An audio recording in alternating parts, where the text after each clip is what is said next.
Welcome, the War Chief of Light is back for the epic video. Hi, my name is PBG, but you lovely people can call me whatever pleases you at the time, okay? Peebs, PB, PBG, we're good, okay? You call me what you want. Hi, how are you? The foreshadowing on this one was stupid obvious, but you know damn well it got worse, and it's not gonna get better. Bakool Jaja. I love him. I love him so much. Not like some of you on Twitter, okay? Some of you cheeky people. Listen, let your freak flag fly. Fly. You do that, okay? You do you, okay? I still love him. And one of the big reasons why I fell in love with him really fast is because you knew he wasn't a bad guy, right? Like, I mean, it slapped you in the face. To me, Bakool Jaja started the story as a comic book villain. And I mean, like, think of 80s. Like, I will steal your gemstones and I will rule. Did it not feel like an 80s comic? Anyway, you see where I'm going with it. Like, it felt over the top, which Final Fantasy XIV tends to not write that way. So it's so jarring that it hits you in the face being like, yeah, obviously he's not our final boss. The part that we didn't see coming was how bad it would be. And listen, it was fucked. It was completely gone. Like, what the hell? All this to say, this video is discussing Bakool Jaja as a whole. We are discussing this word. This word, oh my god, this is the definition of what's happening with Bakool Jaja. And guess what? It's not gonna stop. Or at least if it's anything like the real world, it's not gonna stop. So I foresee some storylines in the patches. Like, again, I don't think it's gonna stop, guys. And this is what this video is gonna discuss. It's gonna get worse before it gets better, but it ain't gonna stop. And this is the easy part to understand. Two Mamooljas, different clans, make a baby, it's got two heads. They come out strong. They come out magical. They come out known as the Blessed. They are then put in a position where they will rule their people. They are now in succession for kingship, for monarchy, empire, whatever they currently have.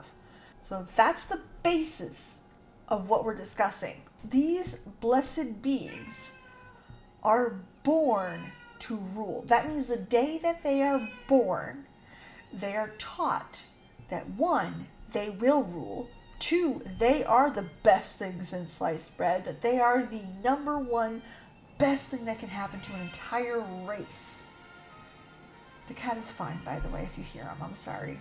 They grow up knowing that they are destined for greatness. That regardless of what you say, they are above the people around them. They have better genetics. That word again. Above everybody else. So knowing that, we know that people are going to try for these babies. Obviously. Like, why not? And on top of that, there's a huge advantage for parents to do this. There's a huge advantage for you to find a mate of the opposite clan and make some babies, okay? What happens if you give birth to a two-head? You are now mother, father of the king. You are now mother, father of the emperor. You are one who did the exception. You are special. You birthed it. So your status in the clans, boop, your future, your legacy, secured, check mark. You are set. If you think life doesn't change for the parents of a Mamoolja that has two heads, you're crazy, right? I mean, again, look at the status Bakool Jaja's parents has.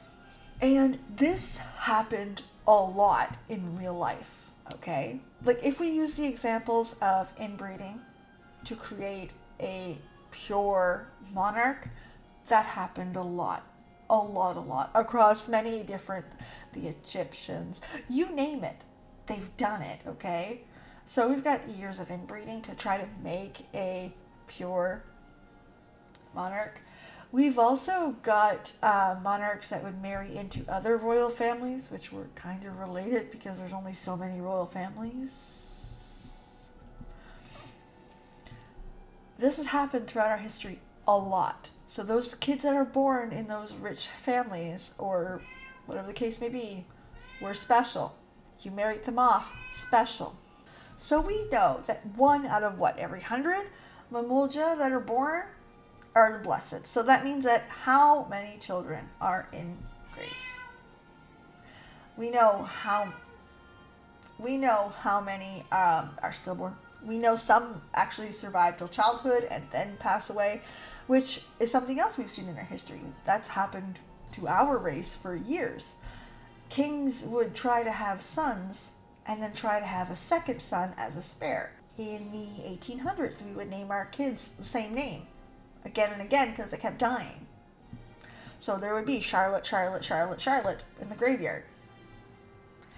So this is something that's happened before. And one of the characteristics of it is you become numb to it. That's right. A child that passes away is less of a loss than an adult. Less to mourn. You kind of expect it going forward. So the whole race as a whole expects Mamoolja babies to be in pots, bringing the race numb to that situation. It being a reality of life until finally a blessed born. And obviously that's what's worth it. I need you to realize that Bakool Jaja was the exception, okay? By a lot. Not only was he born blessed, obviously, and given every little bit of upbringing saying, well, listen, no, you're the man. You're the king. You're the emperor. You are bound for greatness. Nobody is better than you. And all of our sacrifice was worth it for you.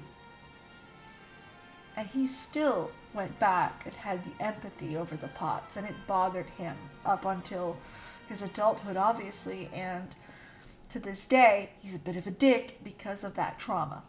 So Bakool Jaja, good guy, is confirmed right here. He is the exception, not because he's blessed, but because he had empathy.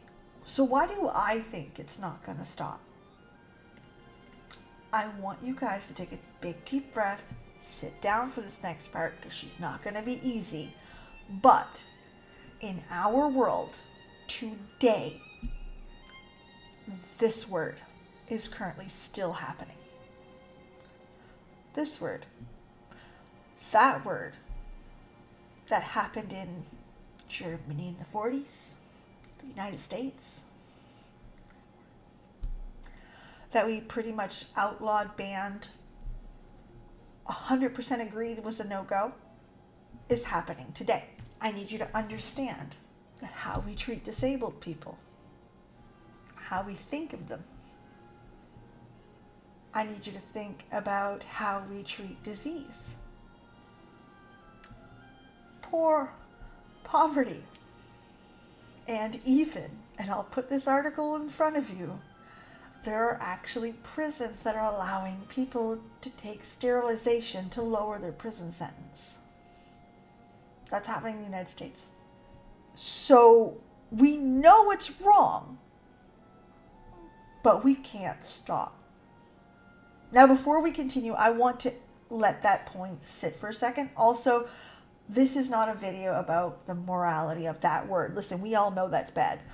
We're stopping it there. We're going to come back to the video game and apply it. Okay, so your discussions about that, bring it to the video game.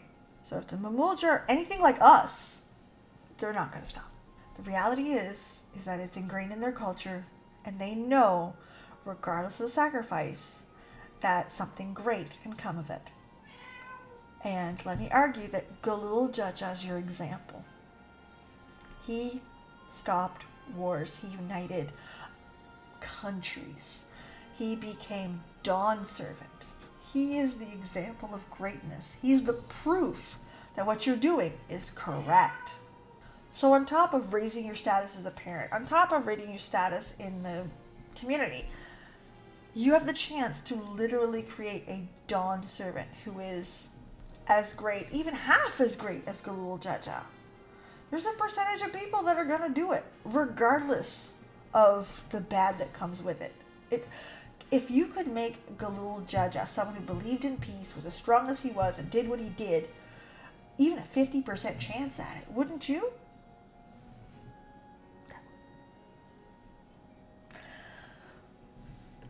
And like it or not, the next one born will still have that same upbringing that they are special, they're exceptional. Bakool Jaja was the first one to sit back and be like, hey, this isn't how it should be. What's to say the next guy's never going to say a word and just be like, you know what? You want to praise the shit out of me? Let it rain. Galul Jaja didn't have the empathy to have it stop. Or maybe he did and they didn't stop. One of the two. The reality is it didn't stop at Galul Jaja. Bakool Jaja was born. Bakool Jaja is the hero in the situation. He's the one that put his foot down and said absolutely not. So humanity couldn't stop it. The Mamool just need another one born to do great things. Or even if Bakool Jaja lives his whole life and does one great thing, that can reignite that in an instant with a culture that's already ingrained in it. And I'm sorry, I don't think it's going to stop. Especially when the greatness of a blessed is literally written in stone.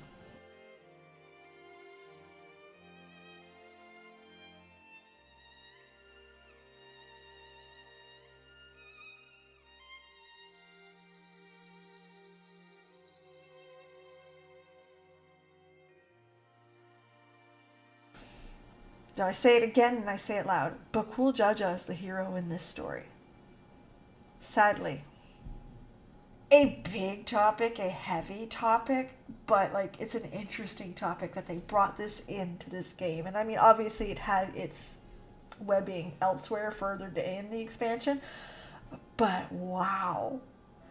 This subject hit me right in the face as I was leveling it, and I was like, so either way, let me know in the comment section down below. Because this is a heavier topic, we're going to keep the comments as cute as possible. And if they get out of hand, we'll moderate them. But like, Bakool Jaja, you're the hero, man. Anyway, in the meantime, have a legendary night. Thank you so much for being here, and I can't wait to see you guys again on the next one. Bye.